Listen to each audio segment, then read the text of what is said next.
Hello, you're watching Tech Edit. How can I help? Oh, you want to know about the Vivo X200 Ultra? The camera? Insane. It's got a 200mm lens that gives you the most incredible zoom. Without that lens, it's still nuts. There's a triple primary camera setup and it takes fantastic photos. Like, it's pretty difficult to take a bad photo with this phone. Oh, you want to go straight to the YouTube channel? No problem. I'll send you a link to the video. So in a nutshell, this is the best smartphone that I've used to date, even without this monster lens that clips onto this case.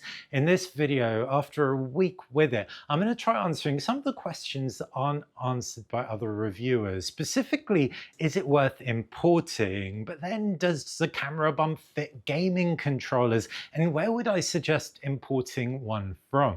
I've also gamed for hours on this, so can give you some real world battery tests, tell you whether this 200mm lens is actually worth it, and I can also suggest color options. I'm going to talk about all of my camera experiences. My biggest highlight, the surprise should I say, was actually the ultra wide camera, and I'll talk about why in more detail. Also benchmark this alongside all the other key competitors and used it alongside the OPPO Find X8 Ultra and many, many more. So strap in, jump to the section that you're looking for. I've chaptered this video as clearly as possible, and if you're not already subscribed to Tech Edit, please do. It's how you stay on top of everything that I do. Before you even get your hands on a device, it's going to be helpful to know where I'd recommend importing one from. Now, I've bought stuff from Trinity Electronics before. This video isn't sponsored by them, not getting any affiliate commission from them, but I bought my Mix Fold 4 from there, my Nubia Z70 Ultra. This phone, the Vivo X200 Ultra, was sent by Vivo itself, so thank you Vivo for that. But those phones, Trinity Electronics, had fantastic experiences both in store and by having stuff sent over from Hong Kong. So link in the description, check them out. I can't speak to any other importers, but those guys get a massive thumbs up from me. Pricing for the X200 Ultra is going to depend on whether you get the photography kit or not. If you do pick up the kit, it's going to come with a 1TB version of the phone, so it'll be very pricey. £1,500, around that, roughly $2,000 plus any shipping and import duties, etc. That's 1TB storage, 16GB of RAM, but if you don't mind stripping that right back, ditching the photography kit, still getting the exact same fantastic camera system, then you can pick it up for around £825 plus all of the fees. That's around $1,100. And for a camera phone like this, that is honestly a bit of a steal. Running with Chinese software, you're not going to be able to get the level of integration with Google services that you would with a British or American phone. But I was able to get my credit card linked up really easily with Google Wallet. It also works with Android Auto. Vivo recently introduced that on their Chinese phones, but unfortunately, if you use a Pixel watch or a Samsung Galaxy watch, no WearOS support on here, which is probably the main limitation as far as I'm concerned.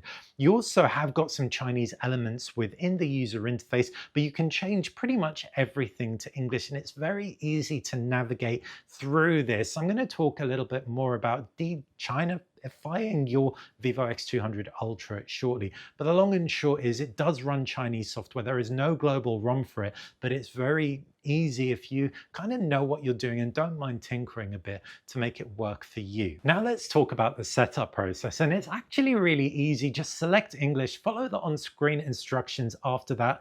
I wouldn't worry about setting up a Vivo account, just skip that, and then when you get to your home screen, Vivo makes it such a piece of cake to get rid of all the pre-installed apps you don't want. Pinch your screen, select them, and then press uninstall, and in a few moments they're gone. Getting Google services on the phone is really simple. Open Vivo's own app store, download the Google Play Store, and then sign in. Once you do, you can download the Google keyboard. Probably the first thing I'd want to install is that. Then Google Chrome, Google Mail, YouTube, etc. Once your key apps are installed, it's really nice and simple to make this feel very Western, but I probably wouldn't install Messages and the Google Phone dialer application because they can be quite tricky to get permissions working on Chinese phones. I just use the pre-installed phone and Messages Messages app, and they work really well. As for the photography kit, you've got the lens, tripod collar, the case, camera grip, screw-on filter rings, a lens mount that is where the screw-on filter rings go, but then that lets you screw on the 200mm lens, and you also have a strap. The photography kit box is pretty beautiful. You can tell the people at Vivo do really care about photography, and in the box you also have a photo frame with some photos taken on Vivo phones that are pretty stunning. Now, if you're thinking of importing the Vivo X200 Ultra, one of the biggest questions is this photography kit even worth it? Now, it isn't a simple yes or no, it's more a yes and no. Photos can look a little bit AI heavy, I have to say. Sometimes they look fantastic, other times it just feels a little bit processed, mainly when you've got moving subjects and it's had to do some computation to pull things together. But video, it looks astoundingly good, almost documentary grade. The battery grip also adds 2,300 milliamps of power and a tripod thread to the mix, which is great when you've forgotten your lens collar. So there's a lot to be said for the whole setup, giving you extra battery life and also utility from a photography point of view. But the case feels plasticky, the lens mount is pretty chunky, and it doesn't do the beautiful phone within justice. Also, the battery grip doesn't feel as premium as the Xiaomi 15 Ultra's battery grip, so generally it just dials back the premium factor on this expensive, fantastic looking and fantastic performing smartphone. So there is a trade-off there. It's also worth noting the kickstand on the case doesn't work too well if you have the lens mount fitting attached, not the actual lens itself. It just protrudes a bit too much and it doesn't hold it steady, so if you're on a plane or on a train that's moving, it can still fall over even with the kickstand flipped out. So it's a bit of a catch-22. If you think you'll be using the 200mm lens, you have no choice. You have to use this case, which doesn't feel that great. But if you don't, then I wouldn't get the photography kit, because you could just get a more premium case or just not use a case at all. On to color options, and having seen all three, I would definitely recommend the white one, and that's not just because I'm biased, because it's the one that I have. The red version has a kind of muted maroon red, and that set against the black frame makes it almost feel a bit like a prototype. It's cool, but it isn't the color that I'd want. The black one is just a bit too boring for me. It's very safe, looks classical, and feels premium. All of them do. But the white one does a really beautiful job of repelling fingerprints while still looking special, with a kind of like Art Deco-y striped back, bordering on corrugated but super fine lines down the back. I really like the white one. Both sides kind of curve in at the edges into the metal frame that give it a kind of like symmetry front to back and make it feel a little bit softer in hand. Metal glass, very, very premium, and I love the satiny finish of the back glass in this white version. One thing you will need to consider if you use gamepads like the Backbone or the Nakon MGX Pro, which are the two that I have and tested this with, it doesn't feel great. The first generation Backbone one, it didn't fit at all. The second generation, I had to remove the bumper on the camera side completely in order for it to fit, and even then it wasn't super secure. And the Nakon MGX Pro kind of like fit, but then as soon as you move the phone, it kind of pops out. So I don't game that much with the controller, so it isn't a big deal for me. But if it is for you, then the Vivo X200 Ultra may be out for the count. Generally though, the design gets a big fat thumbs up from me. Flat sides make it comfortable to hold, also comfortable to game on. Speaker at the top, speaker at the bottom. Because of the positioning, you may cover one speaker, but you're unlikely to cover both speakers. Dual SIM slot, USB-C port at the base alongside the speaker. Right side are all the buttons, power button, volume rocker, and there's a camera button that also acts as a slider, so you can change exposure in the camera, and it's two-stage electronic camera button as well. Like I said, comfortable for gaming, great feeling screen, and the screen quality as well just beautiful. I'm not going to go into any detail because there's nothing super standout about it, but it just checks all the flagship boxes perfectly. For anyone who loves Netflix, for example, and wants to pick up the X200 Ultra, you'll be happy to know it is full HD certified, all the standards, but it won't play back HDR content. But even full HD is decent going for a Chinese device. As for the speaker quality, speakers sound good. They're similar on par, maybe a little bit louder and more full than the OPPO Find X8 Ultra, but they do fall behind the best out there. The RedMagic 7 Pro and iPhone 16 Pro Max, the best out there for smartphone speakers in my opinion. So it definitely falls behind being class leading, but still as a media playback device, and I'll come on to gaming performance later, it's a solid shout. It's easy enough to get your favorite apps on here. Obviously running Android 15 with OriginOS 5 over the top. I mentioned earlier Google Play Store, no issues. OriginOS feels like an Android interface, but a very polished, slick one. It's Vivo's China interface. Around the world they use FunTouchOS, which is actually significantly inferior in my opinion. OriginOS has lots of really handy widgets that let you do a lot from the home screen, but it's also supremely customizable. You can make everything look and feel a lot more like you want it to. You're going to interact with some Chinese elements, but it's easy to hide a lot of the Chinese menus. And like I said, make this feel very, very familiar. And the fact that at a base level, everything runs smoothly, animations look super slick. This phone really does look and feel like a flagship once you've set it up. Onto performance, and I've gamed for hours on this phone. I've also run a ton of benchmarks, and it's safe to say across real world experiences and benchmarks, the X200 Ultra is a flagship smartphone through and through. It runs with a Qualcomm Snapdragon 8 Elite chipset, 16 gigabytes of RAM on the version I've got, and 16 gigabytes of virtual RAM as well. Running Geekbench on this pulled up a score of around 9,500, which was on par with the OPPO Find X8 Ultra. Fell behind the RedMagic 10 Pro, unsurprisingly. That has a fan, and there is a lot less throttling going on there, and also the overclocked Galaxy S25 Ultra with its Snapdragon for Galaxy, but still performance through and through super solid. When you stress test the X200 Ultra though, things do get a little bit more nuanced. 3D Mark solar based stress test, 20 minutes. The first loop when you play back the test was the highest out of any phone, over 12,000, but it also dropped to the lowest after around 8 loops. What that means is you have a lot of throttling going on here, and it got quite erratic. It would go low, then a little bit higher. So you have the most significant throttling compared to some other flagships. Now, if the Vivo X200 Pro dropped by 49% between its best score and its worst score in that 20-minute period, the Xiaomi 15 Ultra only dropped by 21%, which is significantly more consistent at least, and the RedMagic 10 Pro with that built-in fan only dropped by 11%. That said, that more aggressive throttling meant the Vivo X200 Ultra stayed cooler, only getting to around 43-44 degrees, whereas the OPPO Find X8 Ultra and the RedMagic 10 Pro got hotter. The RedMagic over 50 degrees, which is not comfortable for extended gaming. In the real world, what that means is you can still play hours of Genshin Impact, Wuthering Waves, Honkai Star Rail at maximum graphics settings, 60 frames per second.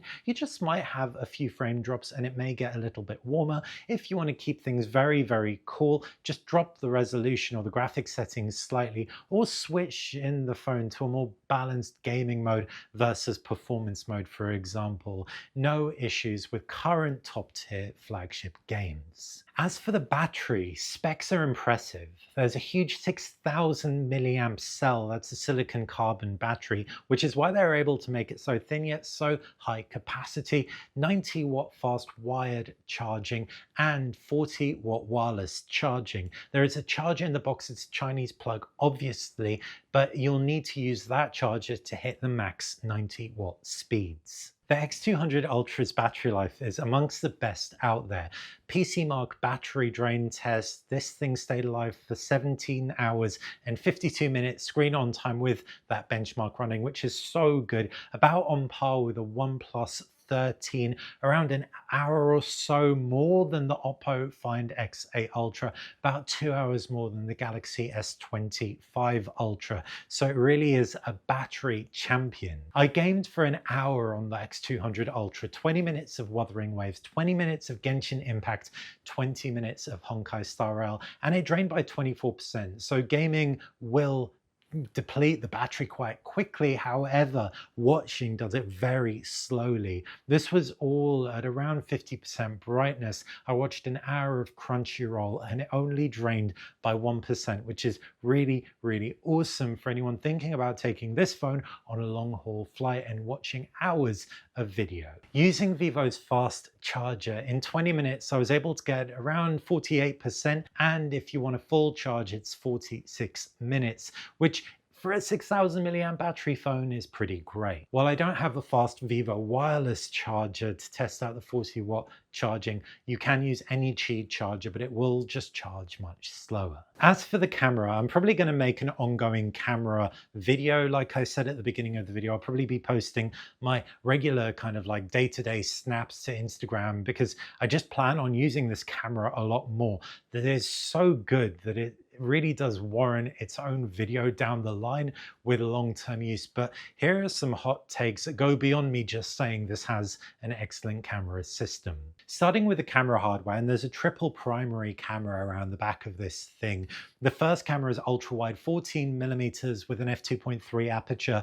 Then there's a 35mm with an f1.7 aperture, and the furthest reaching lens 85mm f2.3 aperture, just like the ultra-wide. You also have a triple primary camera setup on here when it comes to sensors. The 35mm and ultra-wide 14mm both have 1/1.28-inch sensors. That's the same sensor size on an iPhone 16 Pro Max, so definitely primary camera size. And then that telephoto camera has a 1/1.4-inch 200 megapixel sensor. The other two are 50 megapixels, by the way, so there is no weak link here.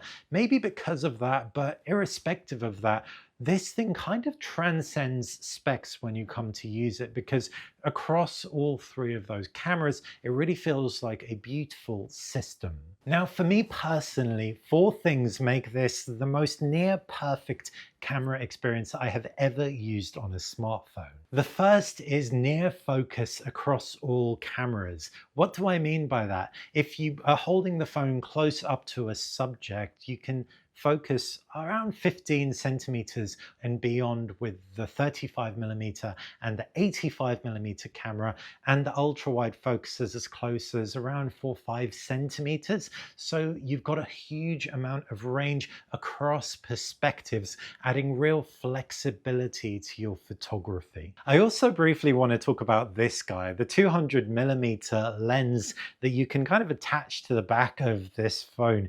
What's nuts about it is the nearest focus distance for this is around 1 meter, maybe a bit more. It's the same nearest focus distance as an iPhone 16 Pro Max's telephoto camera.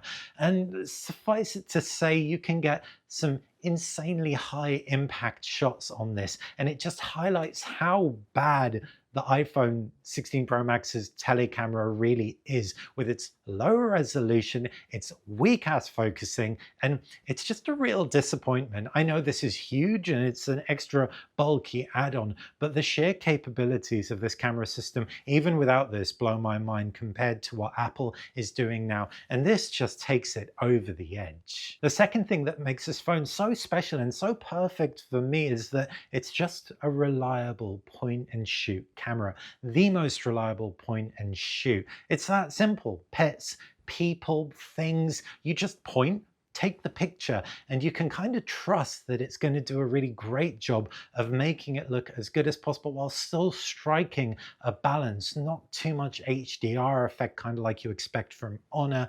And also it's not going to soften things too much either, which I found with Oppo's processing a little bit. It just strikes a wonderful balance, and it absolutely wipes the floor with Samsung and with Apple as well, who have very, very heavy-handed photo processing. Even even if they're doing less, it looks like they're doing more. The third thing I love about this phone is focal length, and I kind of knew I would. If you saw my video explaining why 35mm kind of just makes sense on smartphones, then you may be expecting me to say this.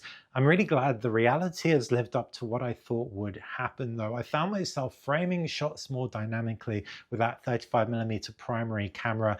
I mean, 35mm is good, but it isn't actually the camera that blew me away the most. It was the ultra wide that I ended up using more in my last week with it. When I didn't expect to, because I hardly ever use ultra wide cameras. The quality always disappoints. But with the Vivo X200 Ultra, I was able to lean across the entire system and get reliably good results. In fact, I became such an ultra wide convert that instead of using the selfie camera when I was taking pictures of me and groups of people, I would use the ultra wide, and I would just trust that I would be in frame and I could crop in and everything would look good. And indeed it did. And perhaps most surprising, this became the most impressive vlogging phone I've ever used. I just plugged in my external microphone to it and used the ultra wide for filming 4K 60 video. Because of the bigger sensor, there's some relatively good background foreground separation, and I know I'm in frame, and I'm in frame in 4K, so I can crop in for a nice tight 1080 that's really, really good. So I don't even need to see myself. So while a few things could make this ultra wide camera even better for vlogging, if there was a screen on the back, or if the ultra wide camera was actually on the front, those aren't realistic. This, as it stands, is the best vlogging camera I have ever used. And that is something I didn't think I would be saying about the X200 Ultra. The fourth thing that makes X200 Ultra such an incredible camera phone for someone like me is video. Log video is incredible. Its file sizes are much more modest than those of iPhone ProRes footage. So it's much more realistic for me to be able to shoot loads of log without the need for an external hard drive. And I've got 1 terabyte of storage on this phone, which is great. But even when you're not shooting a log, 4K 60 just looks really, really beautiful. Add the telephoto extended 200mm, and like I said earlier in this video, it's kind of like documentary grade. I really found the stabilization as well, handheld, to be solid from the 14mm, which looks incredible at night, by the way, because of that big sensor, so much better than other ultra wide footage, through to the 35mm, held together really nicely, and even up to 85mm. Handheld 200mm, you can still get great looking footage. Get it on a surface and it's even better. Genuinely, video is kind of like the thing I wasn't expecting to be quite as good. I thought Vivo would nail photography, but that's why this phone generally could, well, help me leave a lot of my camera kit at home for making videos for this channel. I've had a few people ask me, would I recommend the 200mm lens and photography kit? And there are 3 barriers to picking one up, in my opinion. The first is, are you really going to be carrying that lens around with you? It is an awkward shape. It's kind of a little bit of a, are you excited to see me, or is that a X200 Ultra lens in your pocket vibe?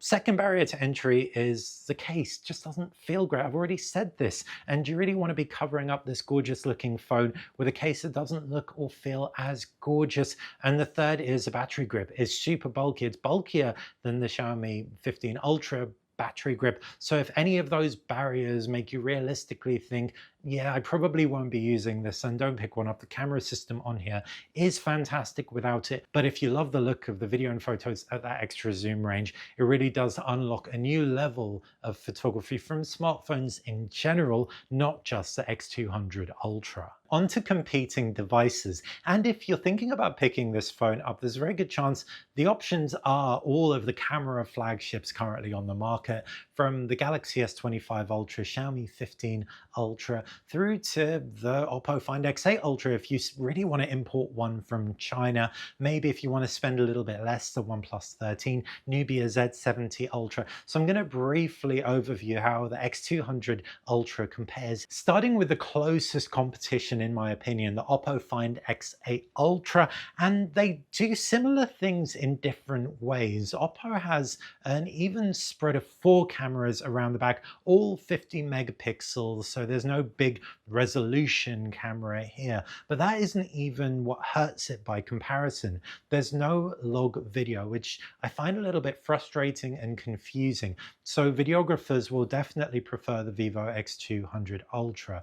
In addition to that, Vivo's processing doesn't soften things quite so much, and it produces a slightly more neutral looking shot, a little bit less warmth at times. I prefer how Vivo processes things out, but OPPO does have some advantages. It crops in at that 35mm very nicely, and then at that wider 23mm you get that full 1-inch sensor.